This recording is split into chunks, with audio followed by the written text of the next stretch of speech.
En los días en que el Imperio Romano extendía su sombra sobre la vasta región de Asia Menor, la ciudad de Éfeso se alzaba como un centro próspero de comercio, espiritualidad pagana y conflictos invisibles, en medio de sus calles abarrotadas, sus templos dedicados a Dios estallados en piedra y sus mercados bulliciosos. Caminaba un hombre de apariencia sencilla pero de espíritu indomable. Su nombre era Pablo. Era un fariseo convertido, un perseguidor transformado en apóstol y ahora un prisionero de Roma. Nadie que lo mirara encadenado habría imaginado que, desde una celda húmeda, sin más armas que una pluma y su fe, escribiría palabras que alterarían el curso de la historia espiritual de la humanidad. Pablo no era ajeno al sufrimiento. Había recorrido largas rutas, enfrentado azotes, naufragios y traiciones.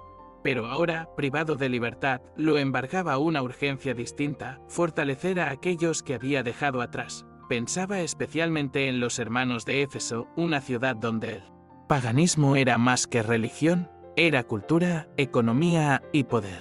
Allí había predicado con fervor, desafiado a hechiceros y sido testigo de una revolución silenciosa, corazones que se volvían de los ídolos al Dios viviente. Pero también había sentido el peso del rechazo, el odio de quienes lucraban con la fe falsa, y la angustia de despedirse sabiendo que no volvería a ver sus rostros. Mientras la cadena rozaba su muñeca y un centurión vigilaba en silencio la puerta, Pablo tomó un trozo de pergamino y comenzó a escribir. No era una carta para sí mismo, sino para una iglesia naciente que enfrentaba fuerzas visibles e invisibles. No lo movía la nostalgia ni la ira, sino una pasión ardiente por revelar un misterio que llevaba años ardiendo en su pecho: que en Cristo judíos y gentiles eran uno, que la guerra espiritual era real, y que solo con la verdad, la justicia, la fe y la oración podrían mantenerse firmes hasta el fin. Si tú estuvieras en su lugar, prisionero, incomprendido, sabiendo que quizás tus días estaban contados, ¿habrías tenido el valor de escribir con tanta esperanza? Cuéntanos en los comentarios qué habrías hecho tú. Comparte esta historia con alguien que necesite recordar que el alma no puede ser encadenada. Y si aún no lo has hecho, suscríbete al canal para más relatos como este. Desde la prisión, Pablo hablaba de libertad. Una libertad que no dependía de muros ni decretos imperiales. Escribía sobre identidad, sobre pertenencia, sobre una verdad que los efesios necesitaban desesperadamente recordar. Muchos de ellos venían de pasados oscuros, magos, prostitutas, artesanos de ídolos. Habían renunciado a sus vidas anteriores por una fe invisible, pero ahora, rodeados de persecuciones, sus pasos comenzaban a flaquear. Pablo, como un padre que escribe a sus hijos, les recordaba quiénes eran: no ciudadanos romanos ni extranjeros, sino hijos de Dios, sellados por el Espíritu Santo, parte de un cuerpo vivo e indistractible. Había una urgencia en sus palabras, no una ansiedad, sino un fuego. Les hablaba de una guerra que no se veía pero se sentía en cada tentación, en cada mentira susurrada por los labios del miedo. Les enseñaba que no luchaban contra hombres, sino contra principados, potestades, fuerzas de maldad en las regiones celestiales, y en medio de esa batalla debían vestirse, no con túnicas ni espadas, sino con la armadura de Dios, cinturón de verdad, coraza de justicia, escudo de fe, casco de salvación y la espada del Espíritu. Los efesios, al leer cada palabra, sentían que las piedras de sus pasados se desprendían. Ya no eran esclavos del templo de Diana. Ya no eran los que miraban con temor las estrellas esperando respuestas. Ahora eran herederos de un reino eterno. Pero eso no eliminaba el dolor. Sus comercios se habían vaciado, sus amistades se habían roto, algunos eran espiados, otros golpeados. Pablo no negaba esas realidades, les decía que, precisamente por ellas, debían mantenerse firmes, que no estaban solos, que la oración era su oxígeno, que cada rodilla doblada en secreto estremecía los cielos. No era fácil para un efesio, tras leer esa carta, volver al mercado y ver a los viejos amigos ofrecer amuletos con el nombre de una diosa que ya no veneraban. No era sencillo decirle a la esposa que ahora debían amar como Cristo o al esclavo que su servicio era ahora para el Señor. Pero algo en esas palabras escritas con tinta y lágrimas les daba fuerza. Era como si, al leer, sintieran a Pablo en la sala, mirando a cada uno con ojos de fuego y compasión. Él no escribía desde la comodidad, lo hacía desde una celda, y eso lo hacía más real, más humano, más creíble. En la parte media de la carta, Pablo hizo una revelación que sacudió la comprensión de muchos. Dios, desde antes de la fundación del mundo, los había escogido. Eso significaba que ni su pasado, ni sus fracasos, ni su origen gentil podían descalificarlos. Era un mensaje que atravesaba la culpa, el miedo y el abandono. Uno que afirmaba: tú perteneces, tú eres amado, tú fuiste planeado. Y en un mundo donde la pertenencia se compraba con sacrificios y el amor se condicionaba, eso era revolucionario. Si esta historia está tocando tu corazón, si alguna vez sentiste que no pertenecías o que tus errores te alejaban de Dios, comenta tu experiencia. Suscríbete para no perder más relatos que despiertan el alma y comparte esto con alguien que necesite saber que, en Cristo, hay un lugar seguro. Pablo también habló del matrimonio. En una sociedad donde la mujer era un objeto y el hombre un tirano, escribió palabras que aún hoy estremecen: maridos, amad a vuestras mujeres como Cristo amó a la Iglesia y se entregó por ella. No hablaba de control, sino de sacrificio. De un amor que no exige, sino que protege y que guía, que lava con ternura. Para los hombres de Éfeso, ¿eso era un desafío? Para las mujeres, un respiro. Por primera vez eran vistas, valoradas, elevadas al nivel del misterio divino. También se dirigió a los siervos, aquellos que limpiaban las calles, cocinaban en silencio y dormían en el suelo de casas que no les pertenecían. Pablo no les prometió libertad terrenal, pero sí les dio dignidad eterna: servid como al Señor, sabiendo que del Señor recibiréis la recompensa. Sus palabras dignificaban el sudor, convertían la rutina en culto y les recordaban que en el reino de Dios no había esclavos ni amos, solo hermanos bajo un mismo Señor.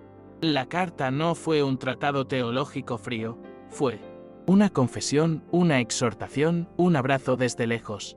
Cada frase nacía de alguien que conocía el sufrimiento, pero también la esperanza. Pablo no endulzaba la realidad. Sabía que algunos morirían por esa fe, que otros serían tentados a volver atrás. Por eso les escribió con tanta urgencia. Les recordó que la fe no era solo creer, sino también resistir, que la verdad no era solo conocimiento, sino estilo de vida, que la oración no era un deber, sino un privilegio. Cuando los cristianos de Éfeso leyeron esa carta por primera vez, lo hicieron en secreto, reunidos en casas, con lámparas de aceite encendidas y corazones agitados. Algunos lloraron al recordar la voz de Pablo, otros al reconocer cuánto se habían alejado del primer amor, pero ninguno quedó indiferente. Cada palabra tenía peso, cada frase un propósito. La carta no era solo para ellos, era para sus hijos y los hijos de sus hijos. Era una semilla eterna plantada en medio de un terreno árido. Pasaron los años y la iglesia de Éfeso creció. Se volvió fuerte, influyente.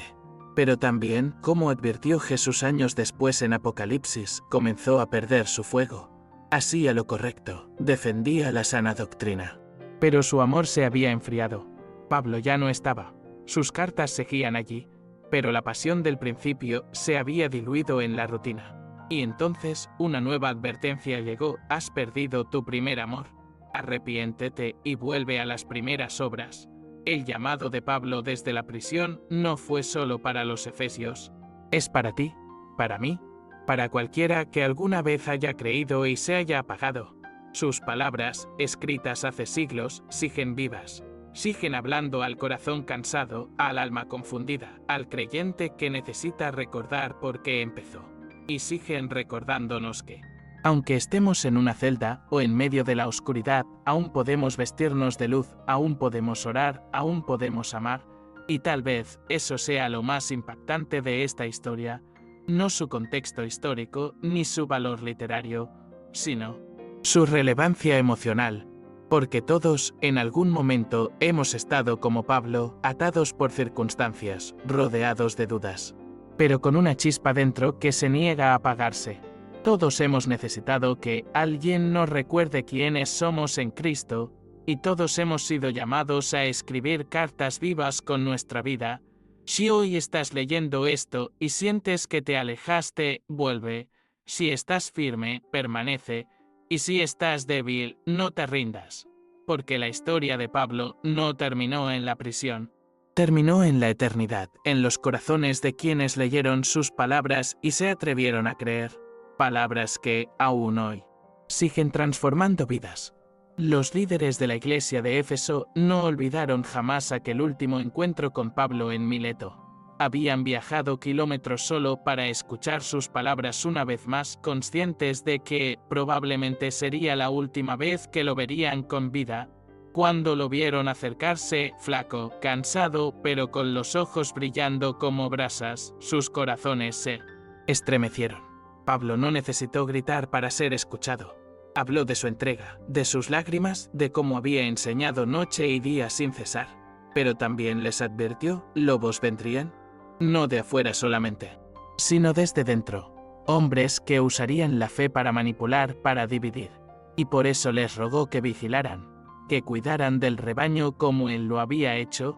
Ese encuentro fue más que una despedida, fue una transferencia de responsabilidad.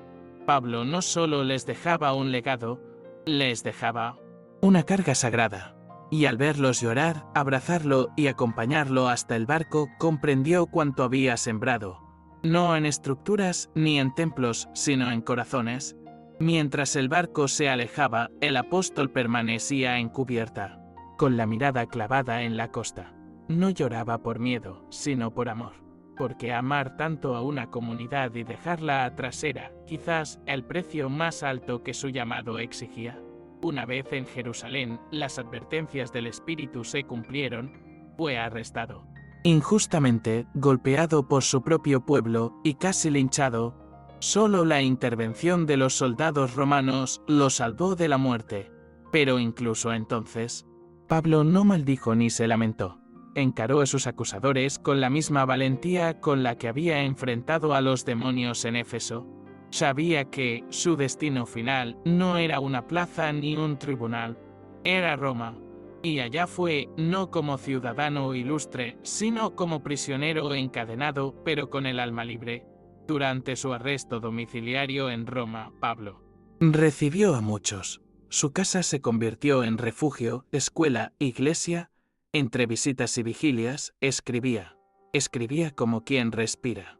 Cada carta era una llama, una piedra lanzada al río del tiempo. Pero cuando escribió a los efesios, algo cambió. No era una respuesta a un problema urgente, como en Corinto o Galacia. Era un derramamiento, una revelación, una visión que había madurado en su espíritu y ahora necesitaba ser compartida antes que su voz callara para siempre. El tono de la carta era íntimo, casi paterno. No había reproches, solo luz. Pablo hablaba como quien ve desde la cima de una montaña. Les recordaba su posición en Cristo, la eternidad del plan de Dios, la riqueza de su herencia. Les mostraba que no eran solo creyentes dispersos, sino una edificación santa, un templo vivo donde Dios habitaba. Cada línea era una piedra colocada con precisión, formando un edificio espiritual sólido, resistente a cualquier tormenta. Era un canto a la unidad, una sinfonía de verdad y gracia.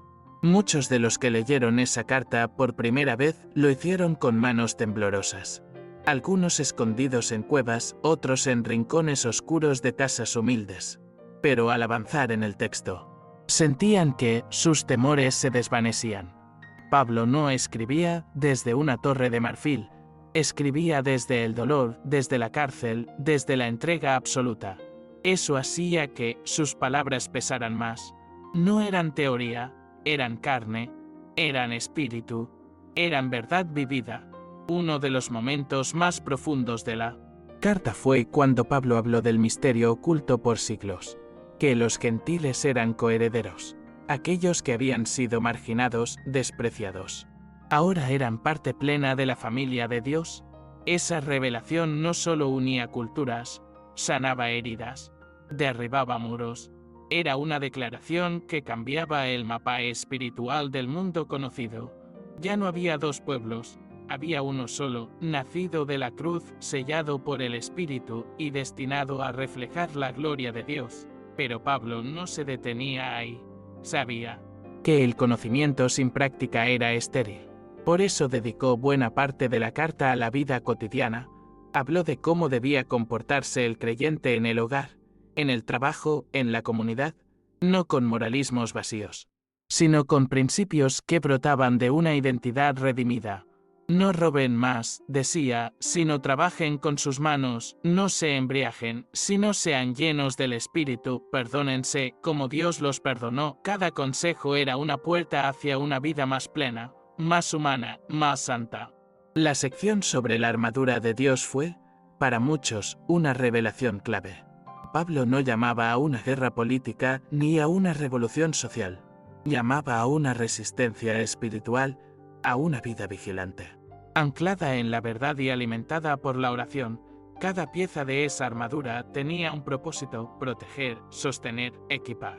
No era un atuendo simbólico, sino una necesidad diaria, porque el enemigo no se presentaba con espadas, sino con mentiras, con desánimo, con tentaciones sutiles. Y solo quien estaba preparado podía permanecer firme. Al cerrar la carta, Pablo no hablaba como mártir ni como héroe.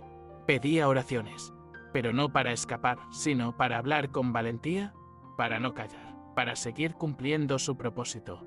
Esa petición final, tan sencilla, encerraba todo su corazón, que incluso preso, su voz siguiera siendo un eco de esperanza. No buscaba fama ni piedad. Solo pedía poder seguir anunciando el misterio que lo había transformado, que lo había quemado por dentro y que ahora deseaba legar al mundo entero. Los años pasaron. Pablo fue ejecutado. Raume cayó. Éfeso cambió. Pero la carta permaneció. Viajó de mano en mano, de generación en generación.